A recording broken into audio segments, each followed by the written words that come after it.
Então, pessoal, continuando a aula anterior, né, a gente estava vendo alguns pontos fortes e fracos dele. Né? Então, pontos fortes, ele faz uma análise exaustiva aí desses fenômenos que ele se propõe a detectar, polarização, e mostra vários estudos de psicologia social, né? Que mostram que a internet realmente causa uma polarização social, política. Ele dá vários exemplos disso ao longo do texto. Né? E faz uma reflexão normativa. Ele não fica inerme diante desse fenômeno. Né? Então não é um fenômeno, não é um trabalho inconclusivo. Né? Então, para ele,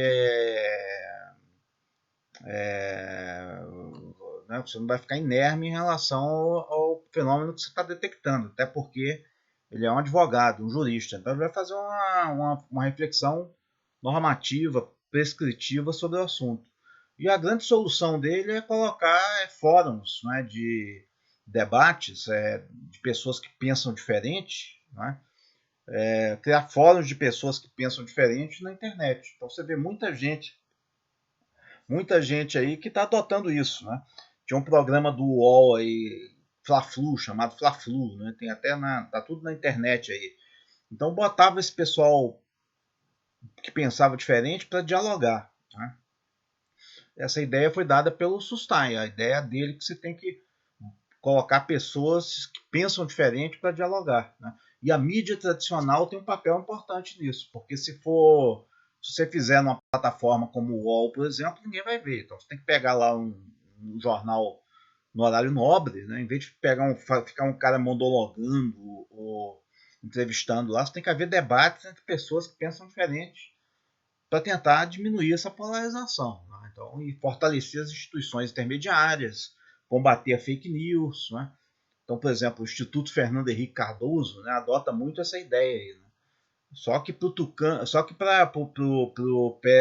esse pessoal do PSDB, o Haddad já é um cara de extrema esquerda. Então, o público o aspecto ideológico que eles contemplam é muito restrito, né? Igual o Globo News. Então, né, você não tem um campo vasto de confronto de pontos de vista. Né?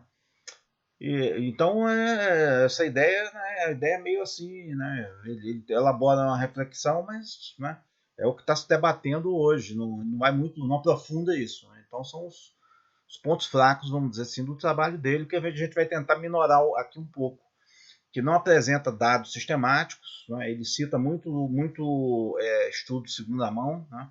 Ele mesmo não é um analista de dados, ele não é um pesquisador empírico. Né? Não é um autor que faz reflexões originais. Ele pega dados de segunda mão, né? E vai analisando. Né? Não é um trabalhador como a tese da Tatiana, por exemplo, ela analisa uma massa de dados enormes. Né? Então, é uma pesquisadora empírica que está na linha de frente ali do trabalho, uma pesquisadora de vanguarda. Né? E não aprofunda, por exemplo, ele também coloca outro ponto fraco que a gente pode abordar, né? Já além desse de não apresentar dados, assim, tabelas. O livro dele não tem nenhuma tabela, não tem nenhum gráfico. Né? Então você fica meio sem se orientar. Quem não, vamos dizer, não é especialista no tema e quem não conhece os outros estudos. E a gente vai ver outros trabalhos aí que apresentam evidências muito mais sistemáticas.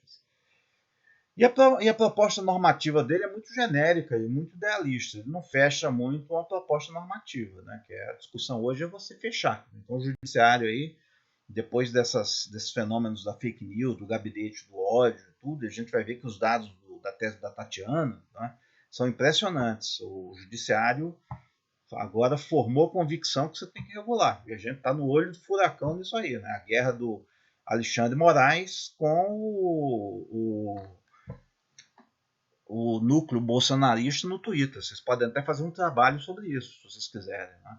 Sobre esse tema da regulamentação. Quem está trabalhando sobre isso, quem trabalha com Twitter. Né? Rafael aí, vocês podem fazer trabalho sobre esse tema. Tudo isso é tema do trabalho do curso. Eu vou sugerindo aqui também alguns temas que vocês podem fazer. Então, o texto desse Eli Pariser, né, ele está traduzido em português e vai abordar basicamente o mesmo tema, só que ele vai fazer uma abordagem um pouco diferente. não é? Que ele vai desenvolver esse conceito de filtros bolha, que é justamente o que está aí na apresentação dele do TED. Ele faz um resumo, tem outros vídeos dele no YouTube. Eu vou dar alguns dados disso aí, né? Eu vou dar rapidamente alguns dados. Então você tem uma série de trabalhos, né, de evidências aí, né, mostrando que há uma polarização na internet. O que é uma polarização? Polarização é o esvaziamento do centro, né, e a concentração das opiniões nos lados extremos, né? Então aqui é um grafo do Twitter, da polarização no Twitter durante o impeachment das eleições, logo, 2 semanas depois das eleições presidenciais, né? Primeiro turno. Então você tem aqui um predomínio da direita, né, e um esvaziamento do centro, né? Isso aqui é polarização, não é só a divergência de ideias. Para você não ter polarização, você tinha que ter um centro mais robusto aqui, né, e um esvaziamento da direita. Então é isso, você tem pouca coisa aí no meio que gera uma polarização.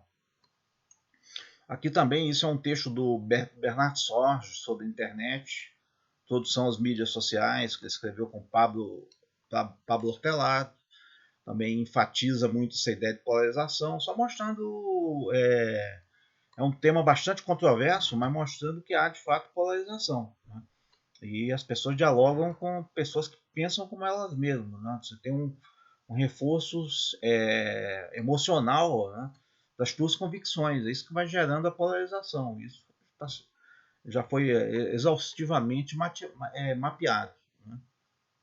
Então, por exemplo, né, você tem aqui, olha, os polos, né, você vai gerando. E como é que rompe isso, né? Como é que rompe esses clusters aqui, né? Esse que é o problema. Como é que rompe esse cluster? Quem trouxer o centro, né, para si é que ganha a parada, né? Então, por exemplo, a gente já tem estudos já mapeando que a demissão do Moro, por exemplo, né, o pedido de demissão do Moro gerou uma ruptura nesse campo da direita aqui, né? Mas ele não foi para a esquerda, mas ele está por aqui ainda, né? Tem dados sobre isso aí, depois eu posso mostrar para vocês, eu tenho até alguma coisa aqui comigo. Então aqui o GPS ideológico da Folha de São Paulo, vocês dão lá um clique lá, busquem no Google, vocês vão ver o GPS ideológico. Aqui cada bolinha dessa aqui é um ator. Então você tem aqui ainda um centro muito robusto, isso é antes da eleição. Se não tivesse a polarização, né, os grafos tinham que aparecer mais ou menos assim, né, com uma posição equilibrada, centro, direita, esquerda. Né. Eles coletaram os atores mais ou menos de maneira equilibrada. Na aula de discussão de amanhã eu vou mostrar esse GPS ideológico para vocês, se vocês não conhecem ainda. E aí a questão, vamos voltar àquela questão desde o início, lá do início, né? Sistema político virtual, sistema político ou sistema político digital. Essa polarização da internet, ela repercute nas instituições, né? As evidências mostram que sim, né? Se você pegar as 3 últimas eleições da Câmara dos Deputados, né, segundo os dados do DIAP, né, e de outros estudos parlamentares, você teve o que aqui, né? A esquerda decaiu levemente, esquerda PT, PDT, PSDB, o centro teve uma queda brusca, né, e a direita cresceu, né, cresceu mais do que a esquerda. Mas você teve, além do crescimento da direita, você teve um esvaziamento do centro, né? Então a polarização ela repercute no sistema político. Tem vários dados sobre isso também na eleição americana, várias evidências sobre votação nominal, esse tipo de coisa aí. Então, concluindo a aula de hoje, né? E a gente vai voltar amanhã no debate sobre a tese da Tatiana e o trabalho de vocês, né? Vocês viram lá na defesa, há evidências de modulação do comportamento na internet, né, via algoritmos e fake news. Isso não é uma lenda, né? Há evidências robustas disso aí, que você tem realmente um sistema profissionalizado para desconstruir imagem de gente na internet. Isso acontece tanto na esquerda como na direita. Não é só a direita não, a direita talvez tenha mais recursos, mais dinheiro, né? Tem vínculos com grandes empresas estrangeiras, grandes lobistas, né? Mas os pesquisadores estão descobrindo isso aí, inclusive o padrão de distribuição. Há evidências de que isso produz polarização. Eu coletei brevemente para você que isso não é embora seja uma questão controversa, né? Tem vários estudos mostrando que realmente há uma polarização. Isso, as pessoas perdem a capacidade de dialogar com quem pensa diferente, de persuadir, né, o centro. Né, as pessoas vão ficando isoladas em guetos de pessoas que pensam cada vez mais próximas a ela. Há evidências disso também. Né? E o ponto que nos interessa aqui, há evidências de que a polarização nas redes digitais gera efeitos nas instituições. Né? Tais como estratégias discursivas de líderes populistas, especialmente de direita, radicalizadas, polarização e diminuição do centro, emergência de outsiders e novas lideranças, e toda uma agenda de pesquisa aí que a gente vai desenvolver. Né? Isso dá lugar a uma ampla agenda de pesquisa e reflexão que veremos na próxima aula. Né? Então, a fake news, né, o tema da fake news que a gente vai ver, é o último ponto que a gente vai ver desse ambiente informacional, né, que afeta o desempenho das instituições políticas. Né? Algoritmos, polarização, né, fratura digital, tudo isso vai afetando a política e a evolução do sistema político de eleição para eleição. E os pesquisadores estão debruçados nisso aí, tentando interpretar esse fenômeno e ver o que fazer diante dele. Então é isso, pessoal. Amanhã a gente volta, a gente discute aí. Tinha muita coisa para dizer, mas eu vou tentar retomar alguma coisa amanhã. Hoje foi só uma introdução para não ficar interrompendo muito, né, como as aulas simultâneas. Até mais, até amanhã. Tchau.